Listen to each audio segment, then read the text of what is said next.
Why would a head coach walk into one of the NFL's youngest, most explosive rosters and immediately start questioning the quarterback? Behind closed doors in Atlanta, tension is building. Rumors are swirling. And what's happening between Kevin Stefanski and this franchise could quietly reshape everything before the season even begins.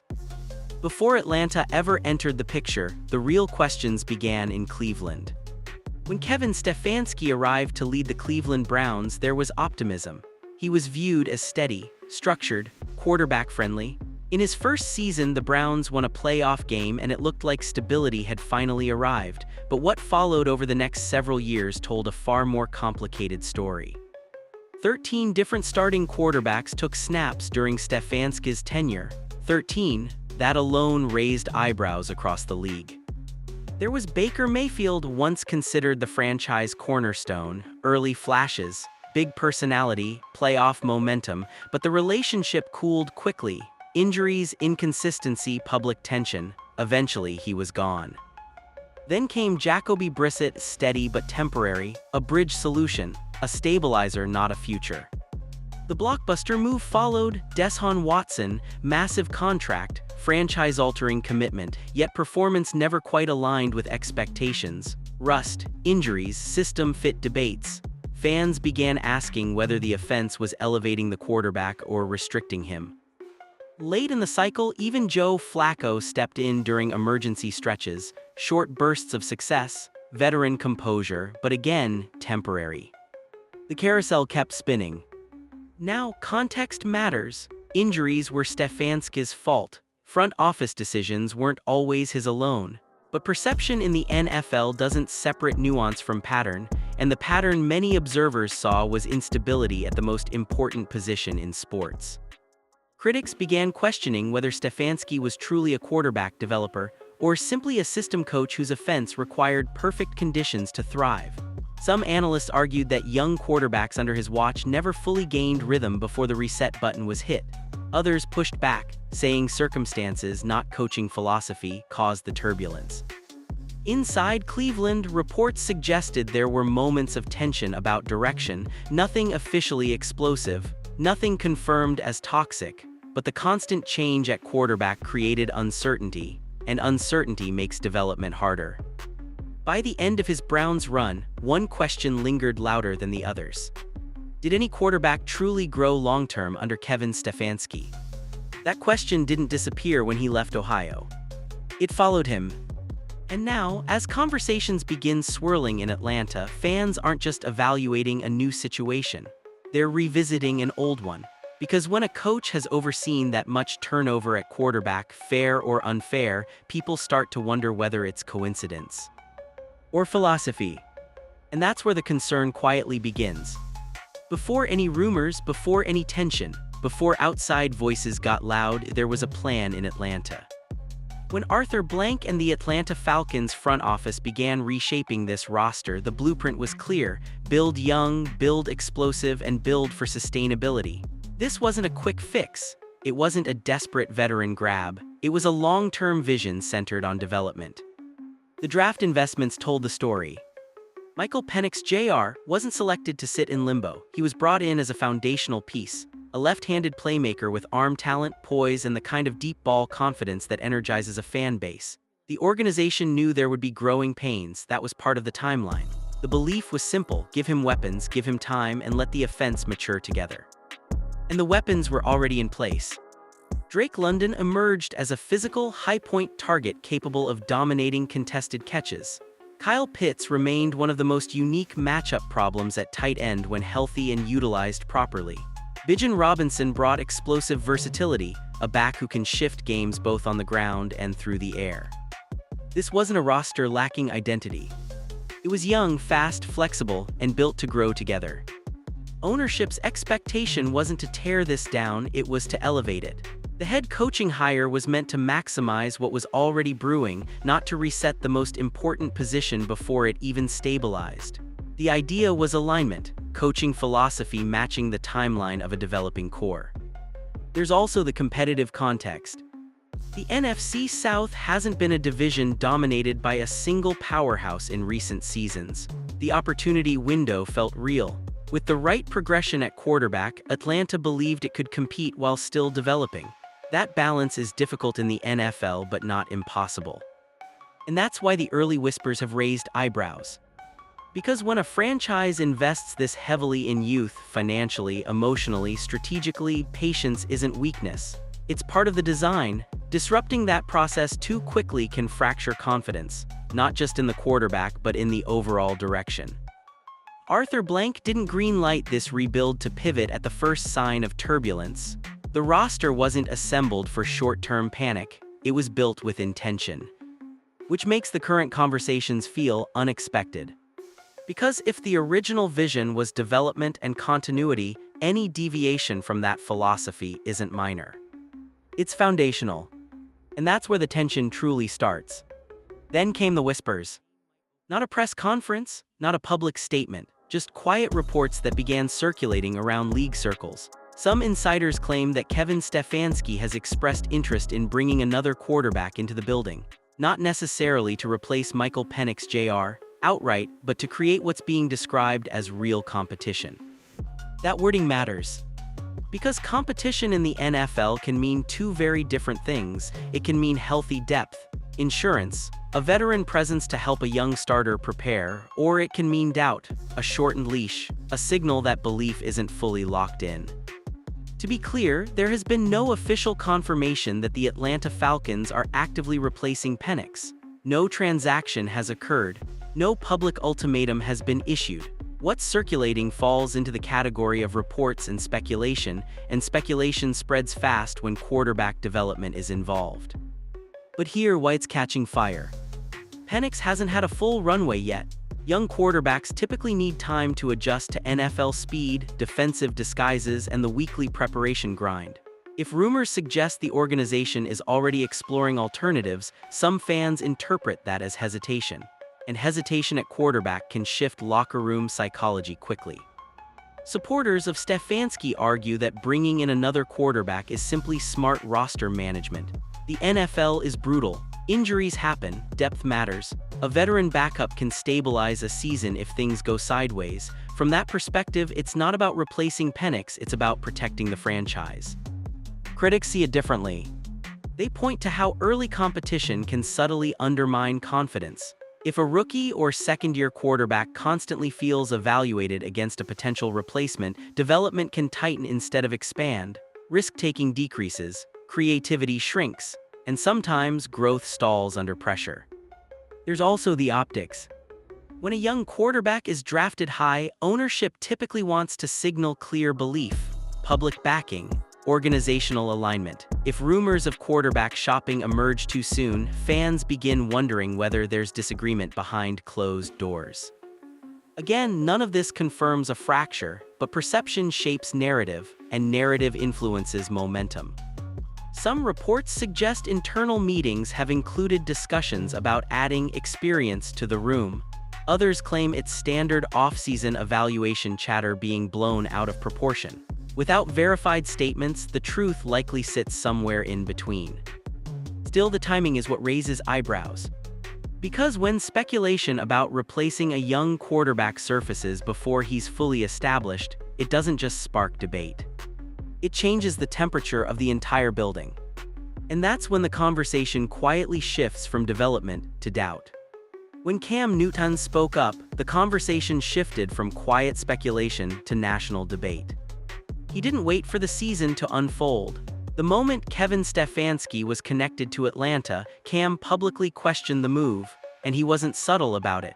He pointed directly at Stefanski's history with young quarterbacks, specifically referencing what happened with Shedeur Sanders during his time in Cleveland.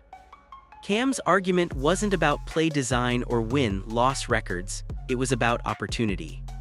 He suggested that Sanders never truly received a full runway to grow within the system. According to Cam, the leash felt short, the support felt inconsistent, and when adversity hit, the narrative quickly turned toward the quarterback instead of the structure around him.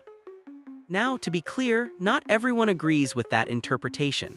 Some analysts argue Sanders' situation in Cleveland involved broader roster instability, injuries, and front office decisions beyond the head coach's control. Others believe Stefanski operated within difficult circumstances that would have challenged any coach. But Cam wasn't speaking in maybe, he spoke with conviction. He warned that Atlanta needed to be careful. He pointed out that the Atlanta Falcons are built around youth, especially at quarterback. And he questioned whether Stefanski's track record truly reflected a coach who nurtures young passers through early turbulence. Social media exploded. Some fans applauded Cam for saying what they felt but couldn't articulate. They viewed his comments as protective, standing up for young quarterbacks who may not always get patience from leadership. Others accused him of pushing a narrative too aggressively, suggesting he was connecting dots that might not be fully related. That split reaction only fueled the story further. Because whether you agree with Cam or not, his words introduced a theme that's hard to ignore: development versus doubt. Cam also raised a broader question: how quickly do organizations pivot when young quarterbacks struggle, and who gets the benefit of time? That debate extends beyond Atlanta. It's a league-wide tension point. Some quarterbacks are given multiple seasons to find rhythm. Others feel like they're auditioning every Sunday. Again, it's important to frame this carefully. There is no confirmed evidence of personal conflict between Stefanski and Sanders. There is no verified internal documentation suggesting bias or intentional sabotage. What exists are interpretations and strong opinions from high-profile voices. But perception matters in professional sports. When a former MVP publicly questions a coaching hire, it sticks. It lingers. And if rumors of quarterback competition begin surfacing at the same time, fans start connecting narratives. That doesn't make those narratives fact. It makes them powerful. And once that narrative gains traction, every roster decision starts being viewed through that lens, fair or not. That's when a football discussion quietly becomes something bigger. And that's exactly where Atlanta now finds itself. At the center of all this noise sits one uncomfortable question: does Kevin Stefanski actually develop quarterbacks, or does he manage them? That's not an accusation, it's a debate. When Stefanski first took over the Cleveland Browns, his offense was praised for structure: heavy play action, strong run game foundation, defined reads. In 2020, it worked beautifully with Baker Mayfield: efficient numbers, smart decisions, a playoff win. For a moment, it looked like the perfect marriage between system and quarterback. But the seasons that followed complicated that picture. Mayfield regressed while battling injuries, the offense tightened, explosive plays dipped. Some analysts argued the scheme became predictable. Others countered that execution, not design, was the real issue. Eventually, the partnership ended. Then came Deshaun Watson, a massive investment, franchise-altering contract, yet the offense never fully unlocked his Houston-era dynamism. Injuries played a role, so did rust, but critics pointed out that the system didn't appear tailored to Watson's strengths. The question lingered: was the quarterback adapting to the scheme, or was the scheme adapting to the quarterback? That distinction matters in development. Even short-term stretches with Joe Flacco sparked debate. When Flacco stepped in and pushed the ball aggressively downfield, the offense suddenly looked looser, more vertical. Some fans wondered why that version hadn't consistently appeared earlier. Others argued veteran experience simply changes execution speed. None of this proves failure, but it fuels perception. Supporters of Stefanski say he's structured, disciplined, and protects quarterbacks with a strong run game identity. They argue that chaos around Cleveland, injuries, roster turnover, front office decisions distorted the evaluation. Development, they insist, requires stability, and Stefanski rarely had it. Critics see something else. They argue that elite quarterback developers build around their passers' strengths quickly. They point to coaches who reshape their offense midseason when necessary. They question whether Stefanski's scheme is flexible enough to evolve alongside a young quarterback's growth curve. That's the heart of the debate in Atlanta. Because Michael Penix Jr. isn't a finished product, he's a projection, a talented arm with timing-based strengths and deep ball confidence. If the system leans conservative early, does it limit expansion, or does it protect him while he adjusts to NFL complexity? There's also a philosophical divide in today's league. Some coaches believe in minimizing mistakes first, then unlocking creativity later. Others believe aggressive growth, even through turnovers, accelerates development. Neither approach is universally right, but alignment between coach and quarterback style is critical. Reports suggest, and again this remains speculative, that internal discussions in Atlanta revolve around timeline expectations. How quickly should Penix look comfortable? How much volatility is acceptable? What's the balance between protecting him and challenging him? And that's where tension can quietly build. Because if ownership believes in patience while a coaching staff believes in immediate efficiency, subtle friction forms, not explosive, not public, just philosophical. Development isn't about one game. It's about trajectory. And whether Stefanski's track record represents growth or management depends entirely on which side of the debate you're standing on. That uncertainty is exactly why this conversation refuses to go away. Beyond the noise, beyond the debates about philosophy, there's a colder reality shaping everything in Atlanta: contracts and timing. In today's NFL, the rookie quarterback contract is one of the most valuable assets in the sport. When a team drafts a passer like Michael Penix Jr., they're not just drafting talent, they're drafting financial flexibility. For 4 to 5 years, that deal allows the front office to stack the roster elsewhere. Defensive stars get extended, offensive weapons get paid, depth gets reinforced. But that window doesn't stay open forever. The Atlanta Falcons are quietly entering a phase where that flexibility matters more than ever. Young stars won't stay cheap indefinitely. Extensions creep up fast. Once second contracts hit the books, roster building becomes tighter. That means the quarterback evaluation clock ticks faster than fans realize. Ownership understands that. Arthur Blank didn't invest in this roster just to hover around mediocrity. He's watched the franchise cycle through rebuilds before. He's seen promise fade due to instability. This current core, Penix, Drake London, Kyle Pitts, Bijan Robinson, represents another carefully constructed window, and windows in the NFL are fragile. That's where pressure begins to mount. If the coaching staff believes Penix needs extended developmental time, that's one path. If they believe the roster is ready to compete immediately, that's another. And if there's even slight misalignment between ownership urgency and coaching patience, tension can quietly grow. There's also the fifth-year option factor. First-round quarterbacks trigger long-term financial decisions earlier than many fans expect. By year 3, front offices are already projecting extension scenarios. By year 4, they're making commitments that define the next half-decade. So every season before that becomes data collection.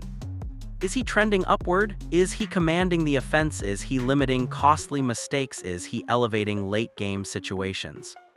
Those aren't emotional questions, they're financial ones. And then there's the division context. The NFC South hasn't been dominated by a perennial powerhouse recently. That creates opportunity, but it also increases expectation. When a division looks winnable, patience shortens naturally. A team may feel it's just a quarterback leap away from playoff relevance. That belief can accelerate internal timelines. From the coaching side, there's pressure too. If Kevin Stefanski believes his job security is tied to immediate competitiveness, he may lean towards stability over experimentation. That could mean simplifying the offense. It could mean protecting leads conservatively. It could even mean advocating for veteran insurance at quarterback, not as a rejection of Penix, but as protection against volatility. From ownership side, the equation might look different. If the long-term plan revolves around Penix becoming the face of the franchise, then early wavering sends the wrong signal. Confidence from the top matters, public backing matters, organizational unity matters. Because once internal disagreement becomes visible, it doesn't stay contained. Players notice tone shifts, agents notice messaging, media amplifies subtle language, fans react to perceived doubt, and suddenly what started as routine off-season evaluation becomes a storyline about alignment. None of this guarantees fracture. But in the NFL, contracts create urgency, timelines create pressure, and pressure tests relationships faster than most fans realize. The Falcons aren't just managing a quarterback. They're managing a competitive window. And that makes every decision, even rumored ones, heavier than they appear. So where does this actually go from here? Because once speculation reaches this level, the next move matters more than the rumor itself. Option 1 is the cleanest: public commitment. Kevin Stefanski steps to the podium and makes it crystal clear that Michael Penix Jr. is the unquestioned starter. No vague language, no "we'll evaluate everything," just direct backing. That kind of statement can calm a building instantly. It signals alignment, it reassures the locker room, it tells fans the plan hasn't changed. But words only go so far. If Atlanta backs Penix publicly yet quietly adds a high-profile veteran, the message becomes mixed. Even if framed as depth, the optics would spark another wave of debate. Is this insurance, or is it doubt disguised as competition? In today's NFL, perception spreads faster than clarification. Option 2 is subtle reinforcement. The Atlanta Falcons could add a low-profile veteran backup, someone clearly slotted as support, not threat. A quarterback with experience but not one who immediately ignites controversy. That would allow Stefanski to claim preparedness without shaking the foundation. It's a middle path, controlled, measured. But even that approach depends on tone. If coaches consistently emphasize earning the job every week, fans may read between the lines. Young quarterbacks develop best when the runway feels stable. Constant evaluation, at least publicly, can tighten a player's internal clock. Then there's the scenario no one wants to imagine: philosophical fracture. If ownership, led by Arthur Blank, strongly believes Penix is the long-term vision while the coaching staff leans toward quicker competitive certainty, friction becomes inevitable. Not explosive, not dramatic at first, just subtle disagreement over risk tolerance. Does the offense open up early in the season, or stay conservative? Do they live with aggressive mistakes, or rein them in immediately? Do they build around Penix's strengths, even if raw, or force him into strict structure? Those choices will reveal alignment faster than any press conference. There's also the media layer. If early season struggles happen, and most young quarterbacks struggle at some point, outside noise will intensify. Analysts will revisit Stefanski's Cleveland history, they'll reference quarterback turnover, they'll question development patterns. Social media will amplify every sideline interaction. That environment tests organizational unity. If the Falcons start strong, this entire storyline fades overnight. Winning silences speculation. But if inconsistency appears, every rumor suddenly feels prophetic. That's the danger of narratives forming before kickoff. And then there's the locker room factor. Veterans watch how leadership handles pressure. If Penix feels supported, that confidence radiates. If uncertainty creeps in, teammates sense it. Quarterback leadership isn't just about arm talent, it's about organizational belief. Players respond differently when they know the franchise is fully behind their guy. Some fans believe Stefanski simply wants leverage competition to sharpen focus. Others believe rumors suggest deeper doubt. The truth likely lives somewhere in between. Coaches are wired to prepare for worst-case scenarios. Owners are wired to protect long-term investments. Those priorities don't always clash, but they don't always perfectly align either. And here's the part nobody says out loud. If Atlanta commits fully to Penix and he flourishes, Stefanski looks patient and strategic. If they hesitate and Penix blossoms elsewhere one day, the regret would linger for years. Quarterback decisions define eras, they shape legacies, they determine who gets extended and who gets replaced. So what happens next isn't just about depth charts. It's about identity. Will the Falcons double down on their youth movement, or subtly pivot toward caution before the season even finds rhythm? Because once a franchise shows uncertainty at quarterback, revering that signal isn't easy. The next move, public or private, will tell us everything about where Atlanta truly stands. At this point, it's tempting to frame this entire situation around one name: Michael Penix Jr. But that would be missing the bigger picture. Because what's unfolding in Atlanta isn't just about whether Penix succeeds or struggles, it's about philosophy, it's about alignment, and it's about who ultimately controls the direction of the Atlanta Falcons moving forward. Quarterbacks are never just players, they're timelines. When a franchise drafts a young passer, it's making a multi-year declaration. It's saying, this is the direction, this is the investment, this is the future. Everything else, contracts, schemes, personnel moves, orbits that decision. If that foundation shifts too early, it doesn't just impact the depth chart, it shakes organizational identity. That's why the reported tension surrounding Kevin Stefanski feels heavier than a routine offseason storyline. If Stefanski truly believes competition is necessary, that reflects one worldview: urgency, insurance, preparation for volatility. If ownership led by Arthur Blank believes patience is essential, that reflects another: stability, long-term trust, developmental confidence. Neither philosophy is inherently wrong, but misalignment between them can quietly fracture momentum. And this is where Cam Newton's earlier warning re-enters the conversation. When Cam Newton publicly questioned Stefanski's track record with young quarterbacks, many dismissed it as commentary noise.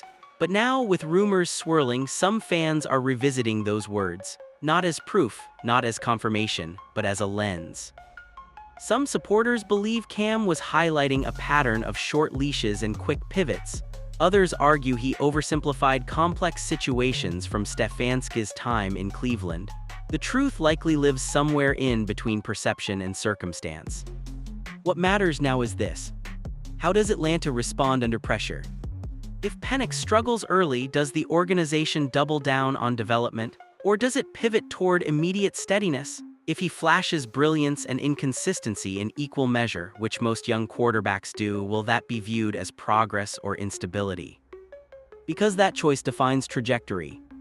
This franchise has built a roster around youth: Drake London, Kyle Pitts, Bijan Robinson, a core designed to grow together. Quarterback is the centerpiece of that architecture. If belief wavers too soon, the ripple effects extend beyond one position. Fans feel it, players sense it, agents notice it, media amplifies it. And once the perception of doubt takes hold, it's difficult to reverse. There's also legacy at stake. For Stefanski, this is more than a fresh start. It's an opportunity to reshape how the league views him. A chance to prove he can cultivate a young quarterback long-term, not just manage seasons amid chaos. Success in Atlanta wouldn't just stabilize the Falcons, it would redefine his narrative. For Arthur Blank, it's about stewardship. He's seen eras rise and fall. He understands how fragile windows can be. If he believes Penix is the future, protecting that vision becomes a leadership test.